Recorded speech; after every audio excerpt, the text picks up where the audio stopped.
കേന്ദ്ര സർക്കാരിന്റെ പുതിയ ലേബർ കോഡിലെ തൊഴിലാളി വിരുദ്ധ നയങ്ങൾക്കെതിരെ BMS ദേശീയ തലത്തിൽ നടത്തുന്ന പ്രതിഷേധത്തിന്റെ ഭാഗമായി കോട്ടയത്ത് ഹെഡ് പോസ്റ്റ് ഓഫീസിന് മുന്നിൽ ധർണ നടത്തി. കേന്ദ്ര സർക്കാരിന്റെ പുതിയ ലേബർ കോഡിലെ തൊഴിലാളി വിരുദ്ധ നിലപാടുകൾ തിരുത്തണമെന്നും അല്ലെങ്കിൽ ശക്തമായ പ്രതിഷേധവുമായി BMS തെരുവിലിറങ്ങുമെന്നും BMS സംസ്ഥാന വൈസ് പ്രസിഡന്റ് CG ഗോപകുമാർ ധർണ ഉദ്ഘാടനം ചെയ്തു പറഞ്ഞു. പുതിയ തൊഴിൽ നയത്തിലെ തൊഴിലാളി അനുകൂലമായ നിയമങ്ങളെ അനുകൂലിക്കുന്നതിനോടൊപ്പം തൊഴിലാളി വിരുദ്ധമായ നയങ്ങളെ വിട്ടുവീഴ്ചയില്ലാതെ എതിർക്കുമെന്നും അദ്ദേഹം പറഞ്ഞു. ഈ രാജ്യത്തെ തൊഴിൽ നിയമ വ്യവസ്ഥകളെ ഏകോപിപ്പിക്കുന്നതിന് വേണ്ടിയിട്ടുള്ള പരിശ്രമങ്ങൾ ആരംഭിച്ചിരുന്നു. നമുക്കറിയാം, ഈ രാജ്യത്ത് തൊഴിൽ നിയമങ്ങൾ ഉണ്ടാക്കിയത് ബ്രിട്ടീഷ് ഭരണകാലത്ത് തന്നെ ആരംഭിച്ചതാണ്. ഈ രാജ്യത്ത് അറിയപ്പെടുന്ന ഇന്ത്യൻ ട്രേഡ് യൂണിയൻ ആക്ട് എന്ന് പറയുന്നത് 1926 ഈ രാജ്യത്ത് നടപ്പാക്കിയതാണ്. അതിനുശേഷം ഈ രാജ്യത്ത് വന്ന ഗവൺമെന്റ് നിരവധി നിയമങ്ങൾ ഇതിനോടനുബന്ധിച്ച് കൂട്ടിച്ചേർത്തു. ഇന്ന് തൊഴിലാളികളെ ബാധിക്കുന്ന എല്ലാ വിഷയങ്ങൾക്കും ഓരോ നിയമങ്ങളുണ്ട്.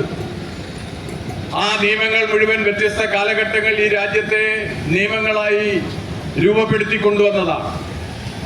പക്ഷേ ഒരു വളരുന്ന രാജ്യമെന്ന നിലയിൽ ഈ രാജ്യത്തെ തൊഴിൽ നിയമങ്ങൾ കാലഹരണപ്പെട്ടത് മാത്രമല്ല, ആ തൊഴിൽ നിയമങ്ങൾ പരിഷ്കരിക്കാനുള്ള ഉത്തരവാദിത്വം ഈ ഗവൺമെന്റിനുണ്ട് എന്ന ധാരണയുടെ അടിസ്ഥാനത്തിലാണ് ഇന്ത്യയിലെ ഏതാണ്ട് 29ഓളം തൊഴിൽ നിയമങ്ങൾ 4 കോഡുകളുടെ അടിസ്ഥാനത്തിലേക്ക് രൂപപ്പെടുത്തിയെടുത്തത്. നമുക്കറിയാം, ഇതിനൊന്നും ഭാരതീയ മസ്ദൂർ സംഘം എതിരല്ല.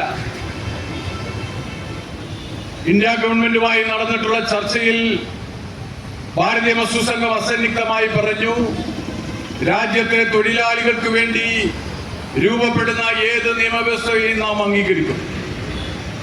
തൊഴിലാളി വിരുദ്ധമായി ഈ നിയമം പടച്ചുകൊണ്ടുവന്നാൽ അതിനെ ശക്തമായി എതിർക്കുകയും ചെയ്യുമെന്ന് ആദ്യം തന്നെ നാം പറഞ്ഞിരുന്നു. BMS ജില്ലാ പ്രസിഡന്റ് S. വിനയൻ അധ്യക്ഷത വഹിച്ച യോഗത്തിൽ സംസ്ഥാന സെക്രട്ടറി സോണി സത്യൻ, ജില്ലാ സെക്രട്ടറി PR രാജീവ്, ജില്ലാ ഭാരവാഹികളായ SS Srinivasapillai, Jose George, Sooraj V. Narayanan, Ratheesh K. Raj, Aneesh V, Ratheesh Chandran തുടങ്ങിയവർ പങ്കെടുത്തു. ധർണയ്ക്ക് മുൻപായി തൊഴിലാളികൾ പങ്കെടുത്ത തൊഴിലാളി റാലി കളക്ടറേറ്റിൽ നിന്നും ആരംഭിച്ച് ഹെഡ് പോസ്റ്റ് ഓഫീസിൽ സമാപിച്ചു. News bureau, Kottayam.